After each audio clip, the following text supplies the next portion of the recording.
Hi guys, welcome back to the channel. So today we're going to discuss who I'd like to see play the next Doctor Who. Should Ncuti Gatwa be leaving this Saturday, May 30th, during the reality war, or at the end of it anyway, at the hands of Omega, the creator of the Time Lords? Ooh! It's exciting times, guys, it really is. Now we know obviously Ncuti Gatwa has not been axed from the show. It's been confirmed by a BBC spokesperson. He's not been axed.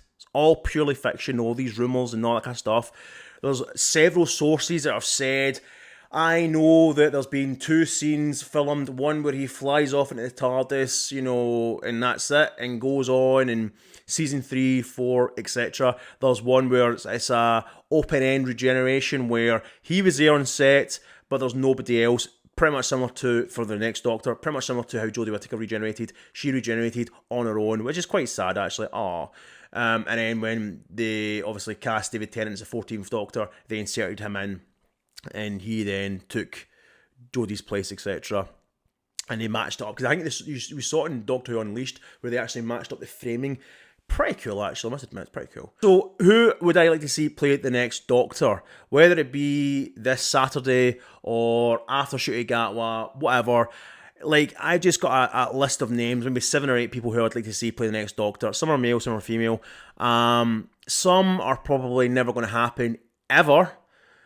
But if the BBC had or were given a obscene amount of money, then let's boogie woogie. So we'll start off with the one that with one of them anyway, the female that I had in my video, my idea last time, and that is Tilda Swinton. Now, I think she's a great actress. I think she's also so cool looking. Her hair is phenomenal. Her fashion sense is just immense. It's just so Doctor Who-like. I think she's brilliant. I really think she's brilliant. I think she's so cool looking. And that's pretty much it. Like, I'm not going to go into deep things of she was good in this and that was very Doctor-like, all that kind of stuff. I'm just going to name the people who I think they could play the Doctor very well. Tilda Swinton this year will be turning 65 years old. Now, that's not old. That's not old, right? That's not old, right? But running about playing the Doctor, she might not feel up for it. So that's the only thing that I would say could be a no-no, is her age. So, shame, but it is what it is. She was at one point, rumoured to be playing the 13th Doctor. She was actually rumoured to be taking over from Peter Capaldi, which would have been pretty cool, because I think she would have been a very much like a female version, or a female alternative take of Peter Capaldi's Doctor. Older, still a little bit energetic, older, maybe more serious, a little bit angry, because obviously Peter Capaldi's Doctor was known for being a bit very kind of like stubborn and kind of like William Hartnell-ish. Well, that's my take anyway. Darkness behind her eyes, a very Peter Capaldi behind her eyes. That's my idea of, I think. But anyway. Next, we've got, and I know this is probably never going to happen, right? He's rumoured to be loads of things. He was supposedly a fan favourite, or one of many fan favourites for Wolverine, and that is Mr. Daniel Radcliffe. Harry Potter himself, Daniel Radcliffe. Now, I know Rupert Grint seems to be on a lot of people's fan casting for a Doctor Who, and Grint, yep, because you'll get a ginger Doctor. And I think Rupert Grint needs something juicy to bite his teeth into nowadays. But I'm going to go for an alternative. A lot of people say Rupert Grint, I say Daniel Radcliffe. I think Daniel Radcliffe could be a very good Doctor. I really do. I mean, one, he's Harry Potter. Like, he's one of the most iconic British roles of all time, besides James Bond, Doctor Who, all that kind of stuff. He's Harry fucking Potter. But I could see him playing a Doctor Who. That's pretty much why I'd cast him, because he is a pretty cool guy, and that's pretty much it. Because that's what I'm saying. Like, that's how I'm going to do this. John Boyega. Now, I know there's a little bit of controversy surrounding him, because say Disney stick with the Doctor Who deal with the BBC, John Boyega has sort of burnt his bridges with Disney, with his comments on in regards to Finn and his character in Star Wars, etc. But I think John Boyega is a very, very talented actor. And I think he would be very, very good as a Doctor. I think he'd also be a pretty good James Bond. Just saying, just going to throw it out there. I have actually got a James Bond fan casting video coming up in a few weeks' time. But keep your eyes out for that if you're a James Bond fan. But I think John Boyega could do some justice to Doctor Who. I really do. And yeah, I like him. Like I said, I'm not going deep into like, this, that, and the next thing. I'm just going to be like, I like this guy because I like this girl because blah, blah, blah. So, next up, we have another female possibility. And that is... Now, this one could be an interesting one. Because she could bring the humour back to Doctor Who. And I'm not saying there's not been humour in Doctor Who. But I think she is a comedian. So she's a comic actress. I think she's a very, very funny actress. And that is Diane Morgan. Diane Morgan, I really like. She's been in hit shows such as Motherland, Mandy, Mount Pleasant. She was in Afterlife, I think, with Ricky Gervais. Yeah, she was. And I really like her. I've liked her for a long time now. And I think she could be really, really good. I really, really think she could be really good. I think she could bring back that comedy to Doctor Who. She could be a little bit more wacky. A little bit more, maybe give the Doctor a few one-liners. And she's a writer, so she could easily write some of her own dialogue. I think she's probably the first... I think this is the first time I've ever actually seen her in a fan casting. And I know it's my own. But yeah, I think it'd be quite cool. So let's get on to my next one.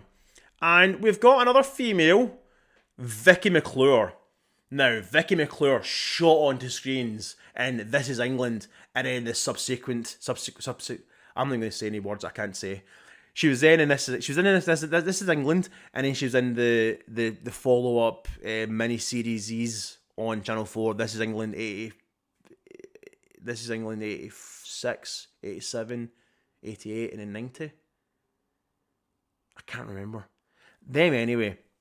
And then obviously she was in Line of Duty. Like, Line of Duty, I hope to God comes back. Line of Duty was so good. God damn. Bring it back. But yeah, Vicky McClure as a female Doctor. Another female Doctor, because I think I was a little bit bitter when it came to Jodie Whittaker as a Doctor. Reflecting on it, I think and I have reflected on it for the last several years, I think she was brilliant. It was just the writing, it was just Chris Chibnall's direction that really didn't really help her. I've said that before many times. When Jodie Whittaker first came on the screen, I was like, she's the woman that fell to earth, the woman that fell to earth, she was phenomenal. I was like, oh, she's brilliant. After a couple of episodes, I was like, right, where's the Doctor? She felt very companion-like, and I was like, where's the Doctor? And I think it was just the fact that we'd never seen a female Doctor play a female Doctor before, so it was like very much like, this is not, something doesn't smell right. No, I'm not liking this. And as it got on, she got better and better and better. I think is it Timeless Child? That storyline anyway. The most controversial storyline in all of Doctor Who history. And I'm the only one that's like, I didn't mind it. I actually quite liked the controversial change to the mythology of the Doctor and the Time Lords and all that kind of stuff. I think she really, really, really shined, and I think she really shined in Flux, the mini-series, mini-series essentially. And then she really shined in The Power of the Doctor. Wow, what a 90-minute spectacular. And that's another thing as well, like, just going on that. If the BBC can produce a 90-minute TV movie, why the fuck have you not had a Doctor Who movie on the big screen? Like, I'll happily settle for no Doctor Who TV shows for the next 2-3 years, but to make a movie, wow, that'd be amazing. Please, God, make a Doctor Who movie. There was a heavy rumour that the 60th anniversary was going to be a big Doctor Who movie. And it never happened. It is what it is. But for the 70th in 2033, Let's make a Doctor Who the movie. You know, again, because we had one, obviously. We had Doctor Who the movie from 1996, a TV movie with Paul McCann, which actually really good. It's really good. Eric Roberts as the American Master was fine. Paul McCann was exceptional. But yeah, so the power of the Doctor, she was so good. The power of Jodie Whittaker in that episode was so good. But I think Vicky McClure could be a very, very cool female Doctor. I really do. I think she's an exceptional actress, and yeah. So next we have a familiar face from Doctor Who. He appeared in season 1. Can't remember his character, and that is the man, the myth, the legend that it is. And this is probably the one of the two choices if the BBC had an obscene amount of money. Simon Pegg. I know. Shut the fuck up, Jordan. Simon Pegg is never going to settle for a series, a TV show, but he might. The Mission Impossible franchise has just finished there. I've not seen it yet, so don't fucking say anything. I don't know what happens, but don't say anything. And now that I've said that, the floodgates will open, people will be commenting, oh, Tom Cruise dies. Or Benji dies, Simon Pegg's character, Benji dies. Simon Pegg is a fantastic actor. I love him. I've loved him ever since Shaun of the Dead, Spaced, Hot Fuzz. Fucking anything that man touches is just gold. Like the sheer fact that Star Trek as well, bringing back Scotty Reed, invigorating that character in the franchise.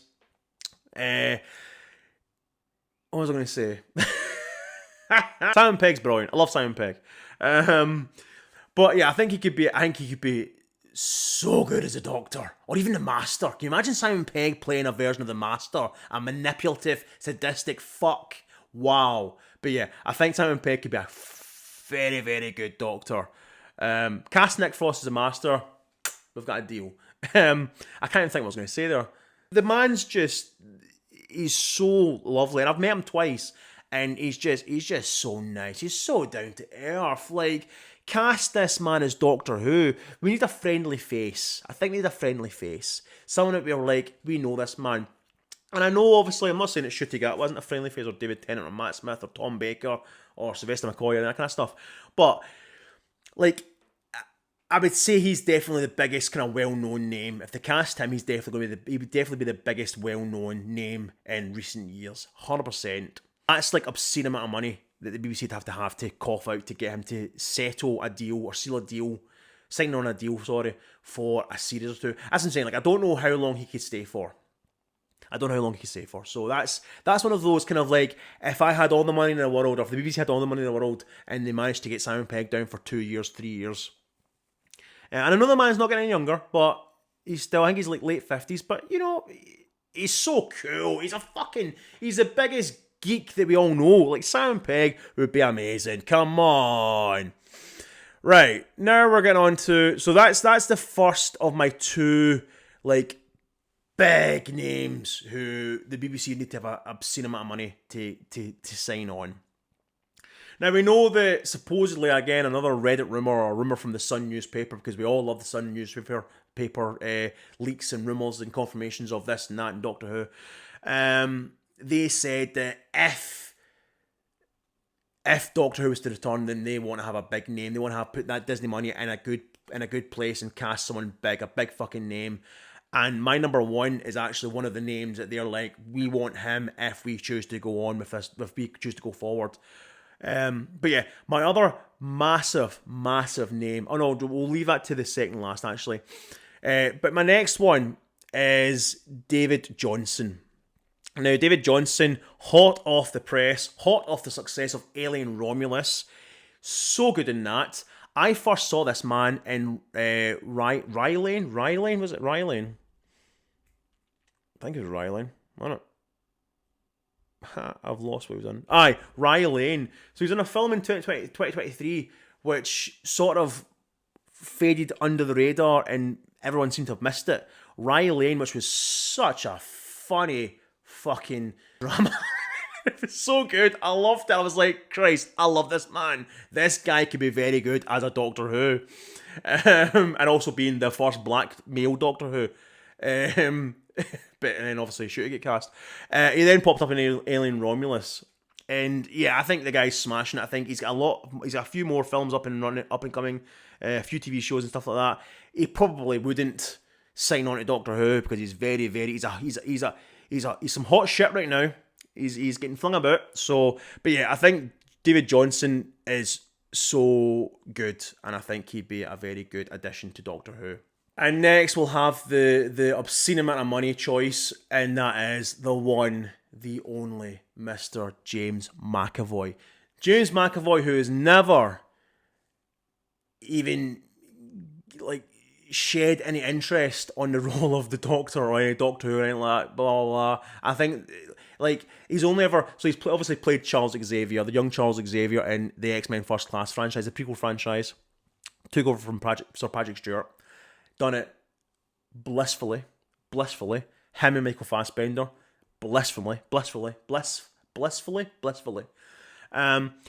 McAvoy has been one of my top contenders for the Doctor since around about the time of X-Men First Class. Because when I had a blogspot.com. I had a blog back like 15 years ago. What's on in the media.blogspot.com. I don't think it's still about right now, but I'm going to check after this actually and see if it's still there. And round about the time when X-Men First Class was out, and Michael Fassbender as Eric Lensher, Magneto, and James McAvoy as Charles Xavier, aka Professor X, came in X-Men First Class, which was just magnificent. There was also rumours of a Doctor Who movie, even back then, and I think it was going to be directed by one of the guys that directed Harry Potter, David something. One of the Harry Potter directors was going to direct. It's going to be a whole complete different version. It's going to be a reboot. It's going to have its own standalone timeline, non-canon to the TV show, its own canon, pretty much like the Peter Cushing films. But he's not going to be called Doctor Who, and he's not going to be an inventor from Earth that creates this time machine. He's going to be the Doctor from Gallifrey, all that kind of stuff, Time Laws, lore, all that kind of stuff, but be its own continuity. And it then means that they have the money and the budget and all that kind of stuff to cast big actors as the Doctor every several years. I think it turned out either to be an April Fool's or it turned out to be bullshit in general. So I was really disappointed. But I was like, fuck, cast James McAvoy as a Doctor and cast Michael Fassbender as the Master. I was on a little bit of a buzz back then with they two. James McAvoy, I think, could be so... I don't know, I love James McAvoy. I'm desperate to meet the man. I want him to appear at a con. I think his last con was... I think he was at London Comic Con or Liverpool Comic Con, and it was last year and I couldn't make it. It was so fucking annoying, but anyway. But yeah, James McAvoy. Just because James McAvoy. He's just James McAvoy, innit? He's just fucking amazing. Like, I know all my choices have been like a little bit out there, but also plausible. I would say Simon Pegg and James McAvoy are probably maybe never going to happen. But Daniel Radcliffe, John Boyega, Diane Morgan, all that kind of stuff, I think they're possibilities. My number one, though. My number one's been my number one for so long. Like, I think if you go back on my Twitter from years ago, I was like, this man. Like, again, another actor who briefly appeared in Doctor Who. I think he was the voice of... I think he was a voice in Doctor Who. Michael Sheen. Now I know, he could be another one on this list where you're just like, oh, shut up, Jordan. There's no way in God's green earth they're going to be able to tie this man down to a show this long, like 2, 3 years, 4 years possibly. But yeah, Michael Sheen. What can't I say about Michael Sheen? Like, he's been my number one choice for years. He's been fans' number one choice, a fan favourite. I think everyone has him on at least their top 5 choices. But he's also my number one. Michael Sheen joining the ranks of David Tennant, his best friend in real life, and also his fellow companion on Good Omens, which is finishing this year or next year, sadly, due to Neil Gaiman, his personal situation. Yeah, Michael Sheen. What else is there to say? Michael Sheen. Like, I love the man. I would cast this man as Q in James Bond when they reboot James Bond. I would cast him as a doctor. I'd cast him as the Master. I'd cast the man as fucking anything. I'd cast him as a shark in Jaws if they remade Jaws. That's a Kevin Smith joke right there, if you know what I'm talking about. Just Michael Sheen. So what do you guys think about my choice of actors and actresses who I'd like to see playing the next Doctor, if it is after Ncuti Gatwa, or just in general? Like I said, if I choose to in the next few weeks throw another video of other choices, alternative choices, I may do that. Maybe throw in some unknowns, because I know I've not really thrown in. I've thrown in no unknowns because because what am I do? I'm going to research that, Google unknown actors. As personally me, I want a name that I know. I know, obviously, like I said, Ncuti Gatwa, I wasn't familiar with his name. I wasn't familiar with him. I knew his face from Sex Education. Matt Smith, never heard that guy before in my life. But, like David Tennant, funny enough, before he played the Doctor, I watched him in as Casanova with Peter O'Toole. He's fucking good in that. Bollocks. Such a good. He was so good as Casanova. But yeah, it's like I say, I want a name that I know. Yeah. What do you think? Comment down below who you'd like to see. Comment down below if you like any of these choices. Or comment down below if you are like, Jordan, you're fucking smoking that crack again. I tell you about that. Don't do it again. And I will see you guys in the next video. Thanks for watching and goodbye.